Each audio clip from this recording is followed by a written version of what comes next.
खोखले दावों और बेहद प्रचार प्रसार से बहुत दूर भारत की अर्थव्यवस्था वाकई में डावाडोल स्थिति में है।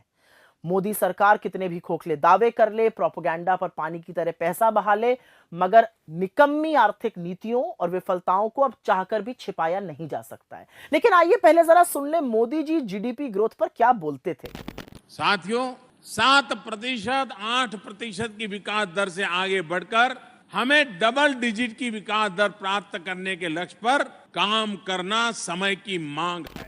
तो सुना आपने, डबल डिजिट तो बड़े दूर की बात है, इनकी सरकार के खुद के आंकड़े ही बता रहे हैं कि इस साल मतलब 2024-25 में जीडीपी ग्रोथ मात्र 6.4% की होने वाली है, जो ना सिर्फ 4 साल में सबसे कम है बल्कि कोरोना महामारी के बाद की सबसे निचली ग्रोथ रेट रहेगी। यह आंकड़ा एनएसओ ने जारी किया है। हर बार वो अग्रिम अनुमान जारी करते हैं बजट के पहले। इससे लेकिन कुछ गंभीर सवाल उठते हैं, क्योंकि इसका लोगों पर क्या कहर बरपेगा। इसकी ना तो सरकार को, ना रिजर्व बैंक ऑफ इंडिया को कोई सुध है और ना शायद कोई परवाह है। आप सोचिए कि नवंबर 2024 की शुरुआत तक आरबीआई जो था वो 7.5% की जीडीपी ग्रोथ रेट का अनुमान लगाकर बैठा था और सरकार को यह आशा थी कि जीडीपी ग्रोथ रेट आएगा 7.2% पे। अब अनुमान 6.4% पर हो गया है। इन दोनों एजेंसियों के पास हर तरह का आंकड़ा है, हर तरह का इकोनॉमिक डेटा है, हाई फ्रीक्वेंसी इंडिकेटर होते हैं, और उसके बावजूद भी ये इतने अनभिज्ञ हैं। तो ये इनकी अकर्मण्यता है या सच को छुपाने की सोची समझी साजिश, इसका फैसला आप खैर खुद कीजिए।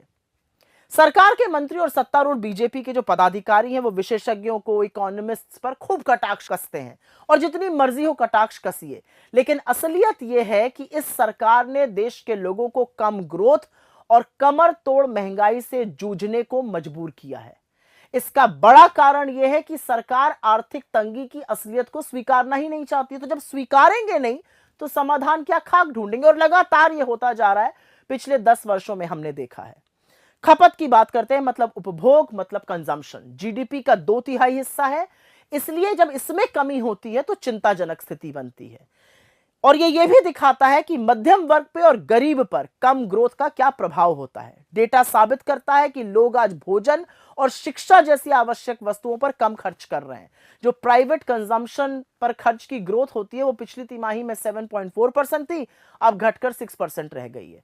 एफएमसीजी कंपनियां, वही कंपनियां जो साबुन, तेल, शैम्पू वगैरह बनाती हैं, उन्होंने ये बड़ा खुलासा किया है कि अब छोटे छोटे पैकेज की जो मांग है वो ज्यादा हो रही है। तो यह स्पष्ट करता है कि लोगों के पास जरूरी सामान खरीदने के लिए भी उपयुक्त पैसा नहीं है। मैन्युफैक्चरिंग, जहां पर बहुत सारी नौकरियां बन सकती हैं और जहां पर फोकस होना चाहिए सरकार का, पिछले वित्तीय वर्ष में कोई 9% से ज्यादा की ग्रोथ थी, इस बार घटकर 5.3% रह गई है। माइनिंग, जहां पर ग्रोथ 7.1% थी, वो घटकर महज 2.9 पर रह गई है। निर्यात मतलब एक्सपोर्ट, उसमें भी गिरावट जारी है। तो ये सब देखते हुए निवेश मतलब इन्वेस्टमेंट बिल्कुल ठप पड़ा है। इसमें तो कोई आश्चर्य होना ही नहीं चाहिए। यह अलग बात है कि बदले की भावना से काम करने वाली ईडी, सीबीआई, इनकम टैक्स जैसी एजेंसियों के दबाव में भारतीय उद्योग जगत के बड़े बड़े खिलाड़ी भड़े मोदी जी के कसीदे पढ़ें, उनका गुणगान करें, लेकिन पैसा लगाने से तो उन्होंने भी बिल्कुल इनकार कर दिया और इसीलिए इन्वेस्टमेंट हो नहीं रहा है।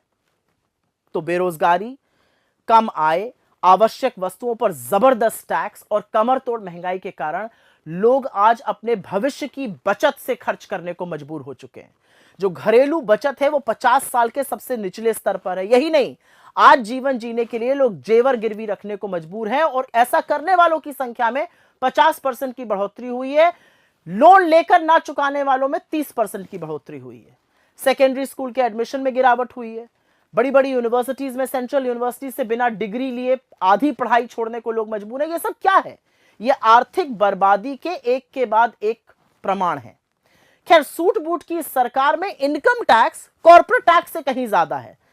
आटे पर, दही पर, पढ़ाई पर, दवाई पर, यहां तक कि पॉपकॉर्न और पुरानी गाड़ी की बिक्री पर भी जमकर जीएसटी वसूला जा रहा है। पर एक बात साफ है, आर्थिक मंदी स्पष्ट रूप से गरीबों और अमीरों पर अलग अलग तरह का प्रभाव डालती है। आज आम हिंदुस्तानी अपने 2 वक्त के भोजन, अपने बच्चों की शिक्षा के साथ समझौता कर रहे हैं, जबकि जो हाई नेटवर्थ इंडिविजुअल्स हैं, जो सुपर रिच लोग हैं, वो देश छोड़कर विदेश की ओर भाग रहे हैं। सच्चाई यह है कि मोदी ने भारतीय अर्थव्यवस्था को पूरी तरह से चौपट, पूरी तरह से ध्वस्त, पूरी तरह से बर्बाद कर दिया है। असलियत यह भी है कि आप उन वेबसाइट को तो हटा सकते हैं जहां पर डॉक्टर मनमोहन सिंह के कार्यकाल में जीडीपी की ज्यादा ग्रोथ लिखी थी, लेकिन क्या आप इस फैक्ट को नकार सकते हैं कि यूपीए के शासनकाल में 2004 से 14 के बीच एवरेज जीडीपी ग्रोथ हर साल 7.5% की थी और आपके 10 साल के शासनकाल में वो महज 6.5% रही है। प्रधानमंत्री और उनकी सरकार $5 ट्रिलियन की इकोनॉमी का जाप जपते रहते हैं, ढिंढोरा पीटते रहते हैं। यह अलग बात है कि यह होना 2022 में था और अब शुरू 2025 हो चुका है, लेकिन भारत को उस आंकड़े तक पहुंचने के लिए 9 से 10% एटलीस्ट कम से कम जीडीपी ग्रोथ करनी होगी, तब हम वहां पहुंच पाएंगे। इसके बारे में कोई चर्चा नहीं है। खैर, अर्थव्यवस्था चलाना कोई रॉकेट साइंस तो है नहीं, कोई मुश्किल काम तो है नहीं, लेकिन सरकार को समाधान खोजने से पहले समस्या को तो स्वीकारना होगा। सीना ठोकना, प्रोपेगेंडा फैलाने में आप अंधभक्तों की तालियां बटोर सकते हैं, आप चरण चुंबक मीडिया की ओर से अहम मुद्दों पर सुई टपक सन्नाटा आपको मिल सकता है, मगर इससे अर्थव्यवस्था की सच्चाई नहीं बदलेगी और इसकी कीमत तो हमारा देश चुका रहा है। आने वाले केंद्रीय बजट में वैसे सरकार के पास एक मौका है कि कंजम्पशन, इन्वेस्टमेंट, उपभोग, निवेश दोनों पर ध्यान दें और उसको बढ़ाया जाए। मगर क्या सरकार अर्थव्यवस्था को सुधार कर देश को प्रगति की ओर ले जाएगी या पूरे देश में खुदाई करा करा के मुद्दों से भटकाती रहेगी? एक बात तय है कि भीषण बेरोजगारी, भयावह महंगाई और कम आय से जूझ रहे मेरे देश का काम 6.4% जीडीपी ग्रोथ से कतई चलने वाला नहीं है और इसके बारे में नरेंद्र मोदी और उनकी सरकार को सोचना ही पड़ेगा।